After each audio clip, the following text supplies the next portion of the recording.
what to expect in the world of M&A in 2021. This is what we're talking about. And we have our crystal ball. My name is Steve Pappas with Touchstone Advisors. I'm one of the co-owners there. I am also president of XPX in Hartford. The Touchstone is an M&A firm focused on lower middle market. Typically, we handle companies with transaction value from say 5 to 20 million. That's typically the range for us. And we do all types of businesses. We're generalists, but we mainly focus on manufacturing, distribution, healthcare, some food and beverage, and B2B services. We focus in the New England area, although we do have some clients nationwide. And I'd like to introduce Mike Richmond. Mike, why don't you tell a little about yourself and your company? Thanks, Steve. My name's Mike Richmond. I'm a managing director at the DAC Group. We are also an M&A boutique. We probably start kind of where Steve finishes off.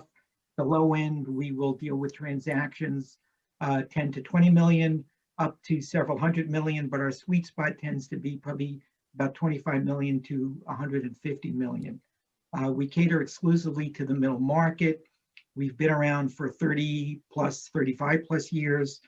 We boast we've done over 650 successful transactions, 2 offices, one in Rochelle Park in New Jersey, which is now about 20 minutes from the city, though in good times, probably closer to an hour. And, we have another office outside of Philly.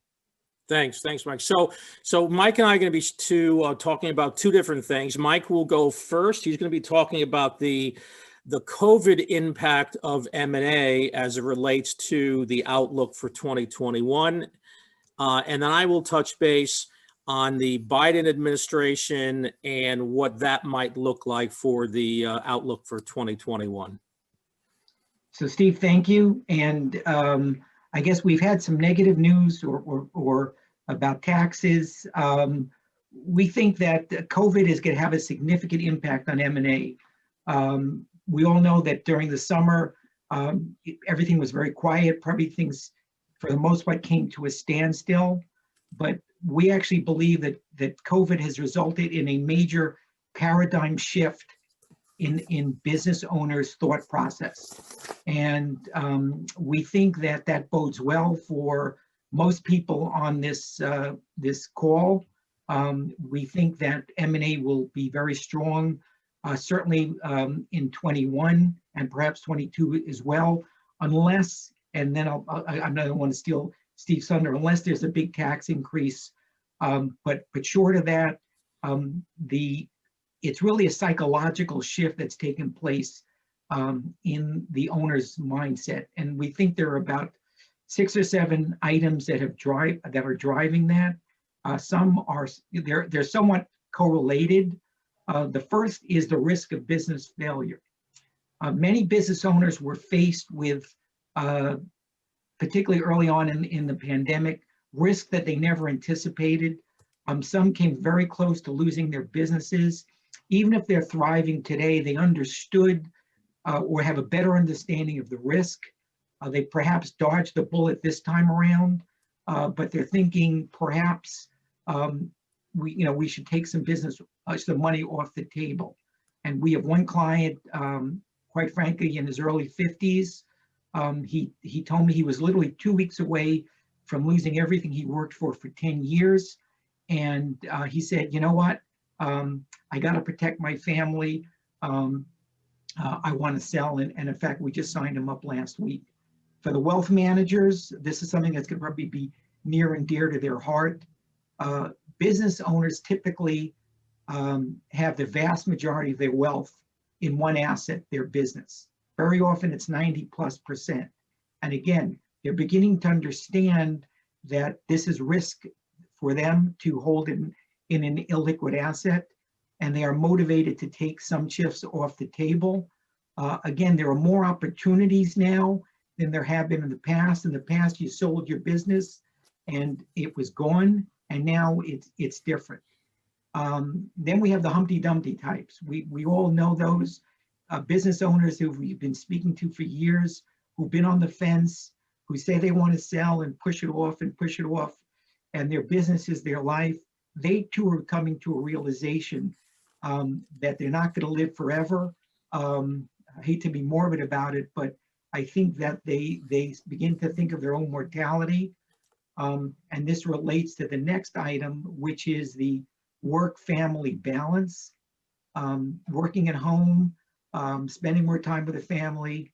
Now, some owners probably want to escape completely to another country, but many owners are thinking that perhaps their work-family balance is out of balance, that working 60 to 70 hours a week is not something they want to continue to do, and perhaps selling to private equity, cutting back their hours, getting more resources, getting a partner in makes more sense.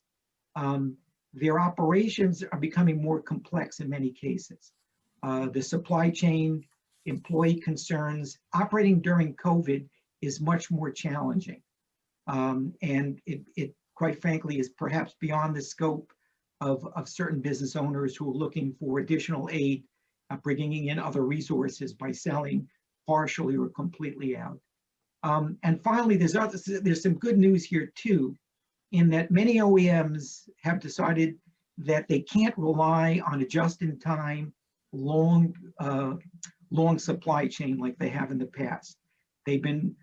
China has been a great cheap resources, but the vulnerabilities of a long supply chain has been exposed, and many are looking to domestic sourcing for 25 to 50% of their supply chain, and what that is doing is it's reversing a downside, a high cost operation to making it a positive if you're a domestic manufacturer. So we're basically seeing a paradigm shift where there's been a move psychologically for business owners to either take some money off the table, spend more time at home, but they are reevaluating their work-life balance as a result of COVID. And we've already seen a pickup in that, and we expect that to continue in the next couple of years. Steve, I'll pass it back to you. Thanks, Mike. I appreciate it. So let's talk politics a little bit. I'm just kidding. I'm not going to go there. But the Biden administration is going to have an impact on M&A, and some negative, some positive, and let's go through some of our thoughts on this. First really order of business is the taxes, right? Everyone knows that taxes are going to go up if and when, we'll say when Biden gets in office in 2021. So what we see as a possible outcome for that for M&A would be really some owners can delay, so there might be some owners that say, you know what, I'm young enough, I don't really need to exit now. If capital gains goes up significantly or whatever, so certain owners will have the luxury of time and be able to delay. I would say most of the clients that we have, and I think Mike agrees, they don't have the luxury of that. They simply have other reasons they need to sell and they need to exit. And the truth is, they could be health reasons, or they could be a little bit on the older side, wants to retire. Irregardless of the taxes, they're going to go forward. So that's a kind of a neutral item, I think. There will be some infrastructure initiatives. This is really something that, I believe the Biden administration is going to want to pass large infrastructure bills to help boost the economy and jobs as well. So, that is going to have some positive effect on certainly some companies that are related to construction or related to a lot of suppliers for construction. So that I see as certainly as a positive for helping our clients that are the lower middle market, and the revenues going up and their companies increasing value. And then, of course, there's the Green New Deal and the green industries. Those can certainly have positive impact on suppliers and manufacturers. So again, companies that are the 100 million or less, at least in the range that Mike and I work in, those suppliers will be positively affected and thus increasing their profitability and the value. The negative really is, you've got a lot of regulations that are probably coming down the pike and going to affect a lot of companies. So those regulations have a positive and negative view from my perspective on M&A. As an owner, you are hit with all of these responsibilities, including everything that Mike talked about with the COVID impact and the type of operation complexities that are starting to happen, and all of that. So you add regulations and additional things on top of it and new rules. Owners are getting frustrated, and I think it goes to that Humpty Dumpty thing. They're on the fence. I believe, and we both believe, that we're going to be having a lot of calls from clients in wanting to get out, basically saying, just let me out of here, and I don't want it anymore. As far as the other impact items, fossil fuel, obviously, if your client is a supplier to coal or oil industry, they're going to be negatively affected, most likely. That can lower their revenues and potentially profits. But that's just the ebb and flow of business. What could really affect a lot of the buyers within the markets that we're in is the types of new policies that might affect private equity. Carried interest is some type of threats to eliminate that.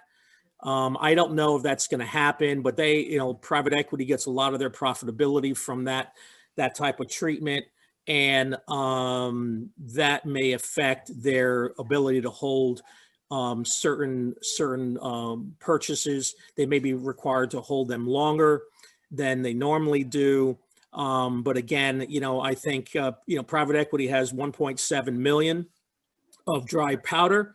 Trillion, I'm sorry, 1.7 trillion of dry powder, and they are going to spend it, and they need to spend it.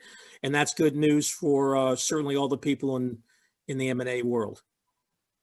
But overall, I think the opinion of Mike and I is that 2021 is going to be a good year for activity from the M&A side. And we're going to see that continue on for the next few years, at least.